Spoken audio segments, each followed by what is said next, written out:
My dear friend, Brad Schimel for Supreme Court.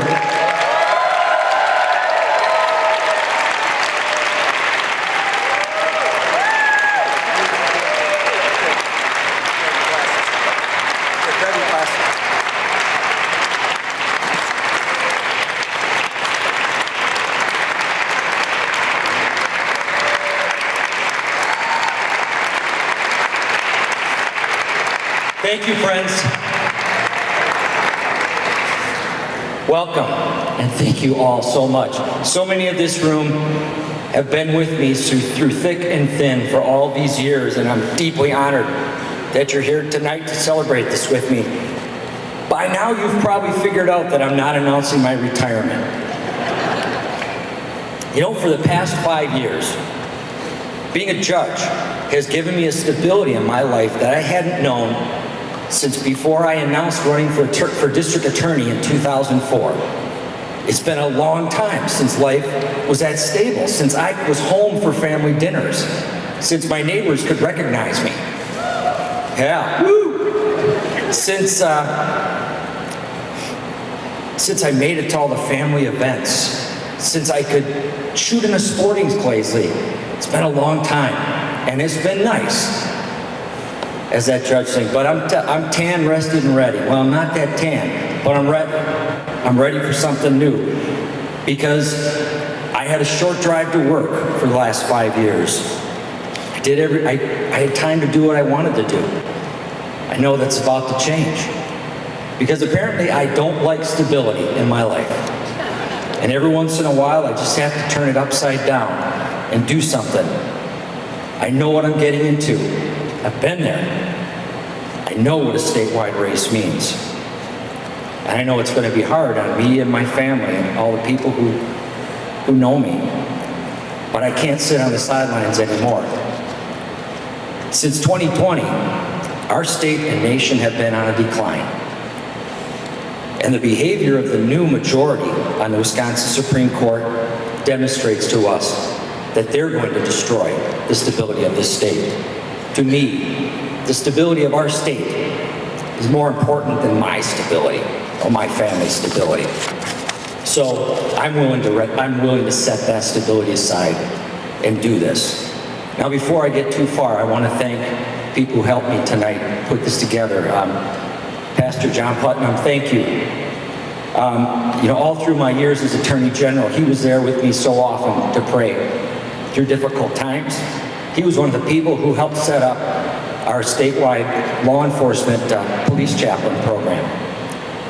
While we were together at DOJ, we trained and credentialed nearly 400 police chaplains through Department of Justice, and they're out there. And I know from police chaplain friends of mine who call me now and then, they call and they'll say, Brad, I just want you to know, if you're ever wondering whether that made a difference, whether it mattered, I can't tell you the details, Brad, but I can tell you another life was just saved. There's nothing that makes me more proud of my time as your Attorney General than to hear those words.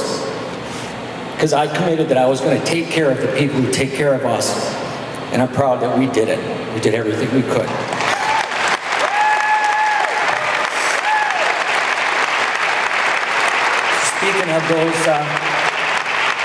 Speaking of those men and women in blue and brown, thank you, Sheriff Twicki. Thank you, Sheriff Severson. They were both amazing partners when I was district attorney, and I was so proud to work together with them to keep Waukesha County safe. And of course, my family. I'm not the only one that knows what's coming. They do too. But maybe it might not be as hard this time. You know, when I announced that I was running for district attorney, the girls were in preschool. Actually, I don't think Haley was even in preschool yet. They're tiny. I think they were 1 and 3. When I ran for Attorney General, they were in junior high. When I ran for re-election, they were in high school. Well, now, they're both adults. Mackenzie's a teacher. I'm so proud that she decided to follow in my footsteps in public service. And I'm so thrilled that she looked at the teachers, the great teachers that she had all through grade school, junior high, and high school, and said she wanted to emulate the work they do. So I'm so proud of her. And Haley, she's still working on school, finding her career, but she is blossoming in so many ways. And boy, she can bench press an awful, well, she can do an awful lot of push-ups. For, what do you weigh, 90 pounds? Yeah. So maybe it's going to be easier on them this time. Easier on Sandy, at least. Speaking of easy, I want to tell you about my week. I want to ask a question first. How many of you saw or heard the remarks that the new Speaker of the United States House of Representatives made when he announced that he was accepting the position? Did you see that? You hear that? What did you think when that guy got up and he said, I think as public servants, all of us are here with a higher calling, and we have a responsibility to do better for America, to help make it better. I love that he said, that he talked about God being part of it. So let me tell you about this week. After a very busy weekend, we hosted Thanksgiving at our house for about 20 people. On Saturday, we had a 60th anniversary party for my folks at our house. And then Sunday, I was trying to get myself caught up. And I was up till about 1 in the morning, Sunday night. Okay, went to bed, got up the next morning, went to work. That night, I was at the office till 1:30 a.m. Went home, got up for work. The next day, Tuesday night, I had a major decision I had to get off my desk. It was due. Tuesday night, I was at work till 4 a.m. And I got up a couple hours later and went back to work. And I had a long day Wednesday. Well, Wednesday at about 11:15, I was sitting at the kitchen table just kind of finalizing things for tonight. And Benjamin from my team texted me and said, hey, you still up? Texted, yeah. He called me. We talked for a few minutes and he said, okay, Brad, it was like quiz time. Okay, give me your 3-4 sentence, why am I running speech. I was barely keeping my eyes open. I was about to slump over on the table and I just said, oh God, you know what, Benjamin, I can't do this right now. And he's like, oh, that's not the answer. It's okay. I better get a good night's sleep. Try this again tomorrow morning. I went to bed, 11:30, but I didn't go to sleep. I laid there and I stared into the darkness for 2 hours, and sleep wasn't coming. My eyes were burning. I needed sleep, but I wasn't coming. And then I remembered something. Every day I read on my phone the daily mass readings, and I forgot to do it on Wednesday. So here it is now, here it is, 1:30 in the morning this morning, and I pull out my phone to read it. Let me tell you what Luke's gospel was yesterday. Jesus said to the crowd, they will seize and persecute you. They will hand you over to the synagogues and to the prisons, and they will have you led before kings and governors because of my name. I will lead you to giving your testimony. It will lead you to giving your testimony.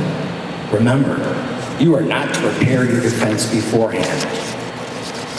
For I myself shall give you a wisdom in speaking, that all your adversaries will be powerless to resist or refute. And I barely set my phone down, and sleep came. I set the alarm, even though I was up pretty late, I set the alarm because this morning I knew I couldn't watch this without going to daily mass. And so I did.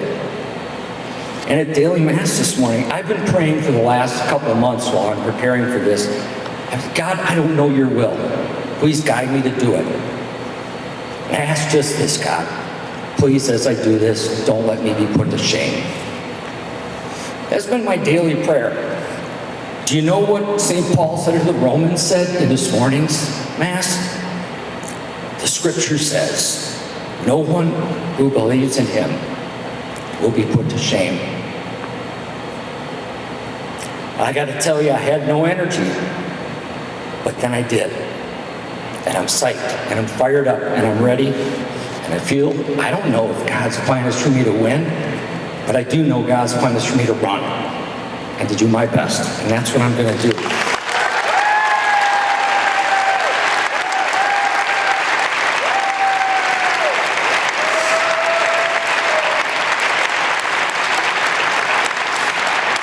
So I want to do one more thank you before I really break into my remarks. Excuse me. Yeah, I could never be a preacher because I get too choked up over the gospel and God's word. I could never do it. So I have one more big thank you, and that's to Dave Ball and the whole Ball family and the team here at Weldall. Everybody who was blessed to call the Ball family your friends knows that you could never ask for more loyal and generous friends. They're dear people to me, and thank you, Dave, for opening up your facility. By the way, they had to do a lot of cleaning and a lot of moving. This is a working manufacturing plant that they cleaned up to make this happen today. Thank you.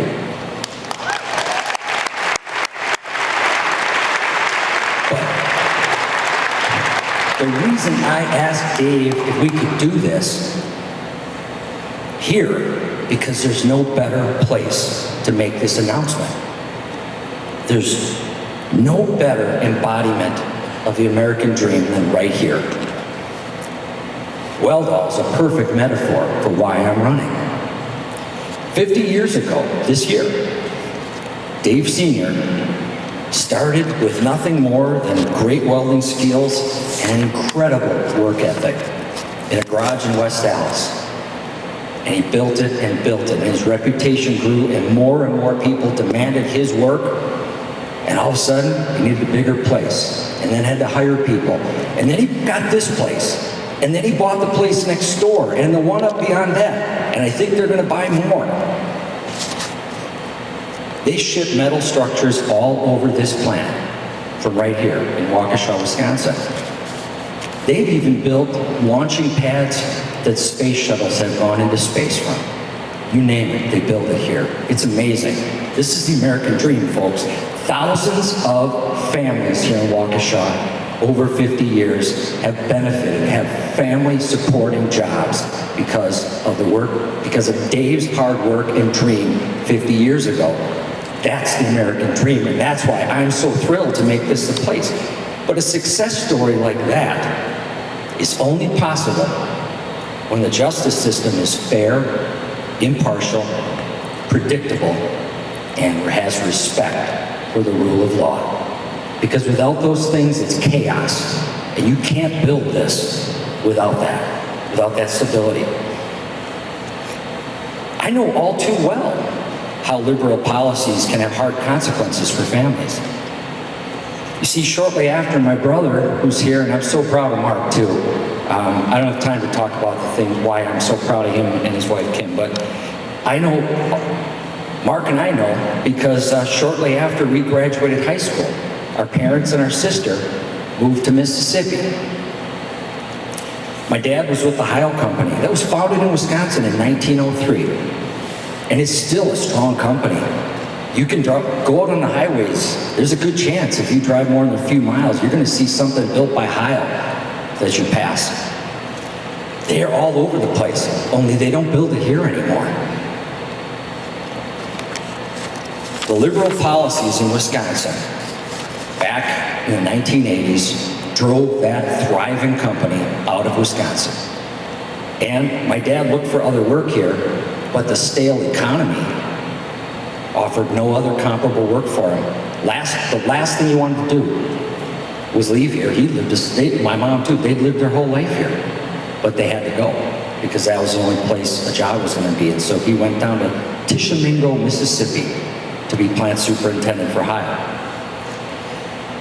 Unfortunately, I fear we're entering another dark period of liberal leadership, especially on the Wisconsin Supreme Court. And I'm scared that the legal instability that comes from putting the will of justices over the law will have dramatic, bad consequences for families who I don't have to have the experience we did where it uprooted our family.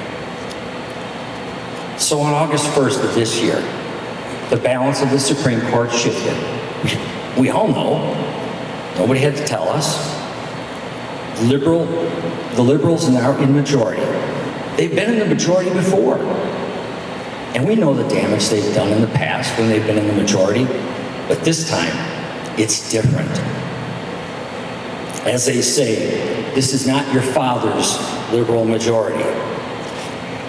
It's different, and they've demonstrated that they intend to make big changes. How do I know that? Well, before the fourth liberal justice was even sworn in, the four of them met in secret the day before. And they decided they were going to fire the state administrator of courts, the director of courts. And on the first day, the letter was on his desk. You're out of here. And then, within 2 weeks, in a raw power grab, they informed the Chief Justice that her constitutional powers were going to be stripped from her. And they're going to do it themselves. Will be the new Chief Justice. And you know, the thing is, both of those things were unnecessary. As Justice Ziegler said afterward, I can count to 4. I know who has the majority now. I understand. But they were going to rub her nose in it. They're going to rub all of our noses in it. And they wanted to make a statement. Things are going to be different. You know, some suggest the Chief Justice should sue to get her constitutional powers respected. Where's she going to go? The Wisconsin Supreme Court? Do you think that the liberals who did that power grab are suddenly going to say, oh yeah, you're right, we regret that, change our mind? No, because they've got all the power. And they're going to use it against us. You know, we have divided government in Wisconsin now. And if we're honest, I see a certain person here who won't want to be honest about that, but if we're honest, divided government isn't always bad. It means that the people in the political branches one side doesn't get everything they want. And a lot of the best legislation is crafted in a bipartisan way. It's the stuff that lasts the longest. It doesn't flip when the majority flips. The governor and the legislature are checks on each other, and no one gets everything they want. Now, normally, the Supreme Court is in check too. Normally, the laws and the Constitution keep the Supreme Court in check. But that's only if the justices on the Supreme Court majority say they will respect the laws and the Constitution. If they don't, then there's no check on them. If they think they're above the law. They have declared very clearly that they can do whatever they want. They have said that they are free to implement their own values. 2 of them openly campaigned on the campaign trail, telling how they would rule on cases. But wait, one of them said, "Wait, I was only talking about my values." Having values seems like a positive thing. The problem is that prejudging cases is not a value we expect from jurists. No, they do not mean values like we think of. Honesty, integrity, respect for others, respect for the law, civility, objectivity. Here's a funny coincidence. One of them said on the campaign trail that the legislative redistricting maps are rigged. And then, funny coincidence. Boom, the lawsuits were filed instantly. They're already queued up. And why wouldn't the litigants accept that invitation that she offered them? Here's the problem. She made a commitment about how she felt about the case before she ever read one brief, before she ever heard one argument. And then the people filing the lawsuit asked for bypass straight to the Supreme Court. Well, son of a gun. I think we know how this will turn out, don't we? The Supreme Court doesn't take testimony from witnesses. They don't weigh credibility. They don't do what a trial judge like what I do right now, and some of my colleagues are here. They don't do that. They're just going to take briefs and they're going to decide what the facts are. And then they're going to issue their ruling. And hang on, maybe better get a helmet. So much for the separation of powers. This court says they will be the supermajority that they assure us we all need. Or excuse me, super legislature. They assure us we all need. They know how to write the laws better than the 132 members of the Wisconsin legislature do. So much for precedent. It means nothing to them that the Supreme Court of Wisconsin and the U.S. Supreme Court have already ruled on these very same maps. This case is redundant. Values are not personal opinions. If you do that, it's a government not of laws, but of men. And that, the founders of this nation warned, is the worst thing you can do. That's a dictatorship, when those in power can do what they want unchecked.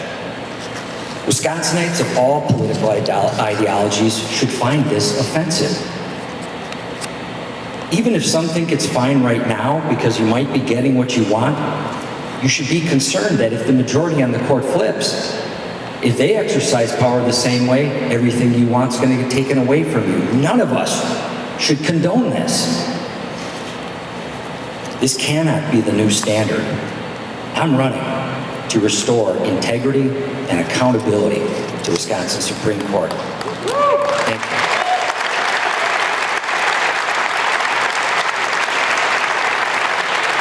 I've been a public servant.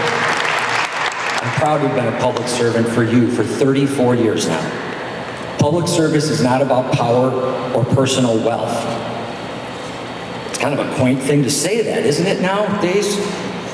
It seems that far too many in public service are getting rich and growing their own power. How can someone be in public service for 40 years and own multiple luxury homes? Maybe hypothetically a mansion on the ocean. I've got to say, I missed the class on how to get rich in government all those years ago. I never figured it out, but I'm glad, because you know what I can do? I can look at myself in the mirror in the morning and live with myself. I couldn't if I was turning into simply a personal money-making machine. And is it just me, or does there seem to be a double standard when it comes to justice these days? If you're on one side, look out. If you're on the other side, you could have 50 bodies buried in your backyard, and there's nothing to see here. I'm exaggerating, of course, but it seems like things are out of balance. Who's going to stop all this? The U.S. Department of Justice, the Wisconsin Department of Justice. Some of the political branches are trying to expose corruption, but they are viciously attacked for doing it. And besides, when they do withstand the criticism, they can't find enough colleagues to stand with them to make a difference. I've had enough. How about you?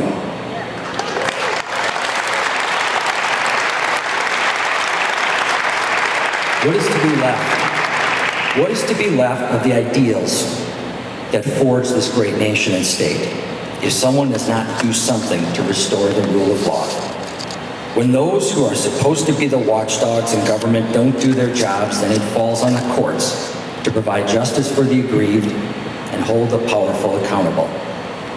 We all have opinions. I do. But I know this, as an ethical jurist, I check my opinions at the door. They must yield in favor of the Constitution and the law, and they do. Are any of our rights safe from a high court that puts their own opinions above the law? Remember during the height of COVID, remember the emergency rules that seemed to be poised to go on forever? Well, thank God the Wisconsin Supreme Court put an end to those. But that was not the current Wisconsin Supreme Court. In fact, my opponent wrote the dissenting opinion. She would have kept those emergency rooms in place, contrary to statutes and the Constitution. In 2025, my opponent will have been on the court for 30 years. Fortunately, for the last 15 or so, she's been in the minority and couldn't get everything she wanted. Now, she's the senior member of the liberal majority and likely the next Chief Justice. By the way, she's all in on the stuff that's happened so far. She's the one who signed the letter firing the state director of courts. She wants now a fourth decade on the court. These liberals are all about their power, and that's what she wants to keep having. Ask yourself, what is going right with government right now, with the liberals in charge? Crime is rampant. Here, the difference between my opponent and I is terribly stark. When I was Attorney General, I was proud to lead the charge to get a constitutional amendment for victims' rights passed in Wisconsin.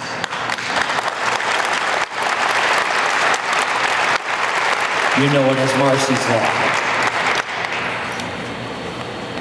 Voters passed it overwhelmingly. You passed it overwhelmingly. You ratified that.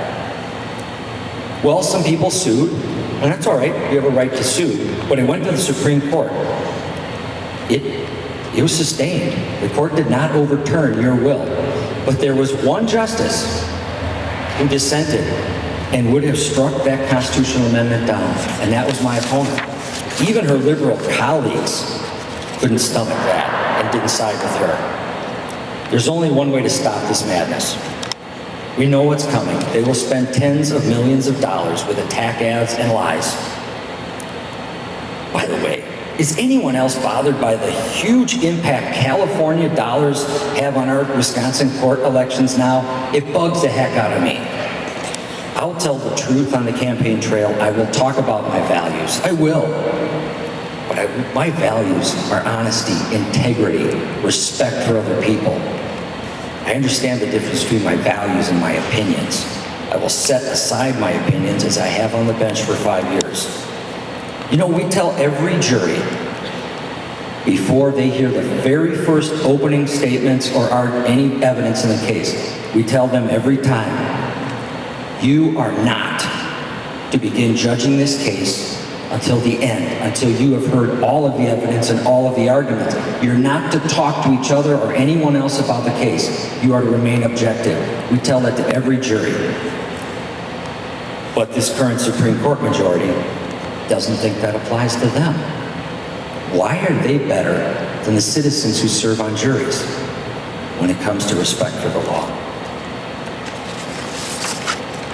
With the promises they've made about the cases, do any of the laws that they don't like stand a chance? Did you see the news today?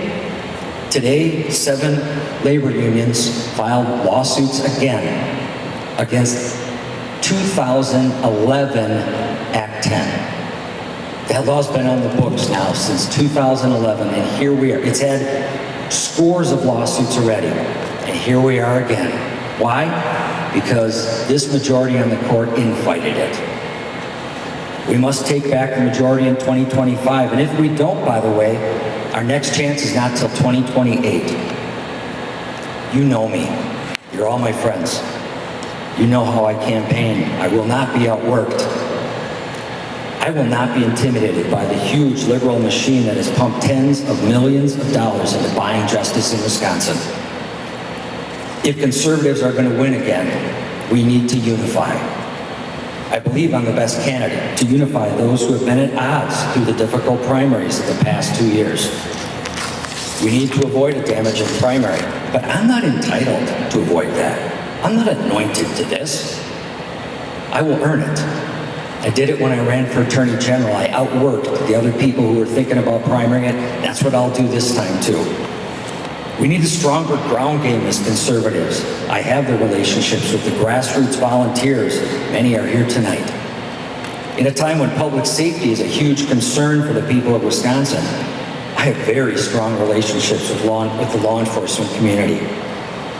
They saw my dedication and the passion for their work to demonstrate that I am the strongest candidate, to build the huge team that we need to win. We cannot win by just putting millions of dollars worth of TV ads on and filling mailboxes with 8 flyers that get thrown right into the recycling bin every week. And please, recycle. We need a candidate who will campaign hard in all 72 counties.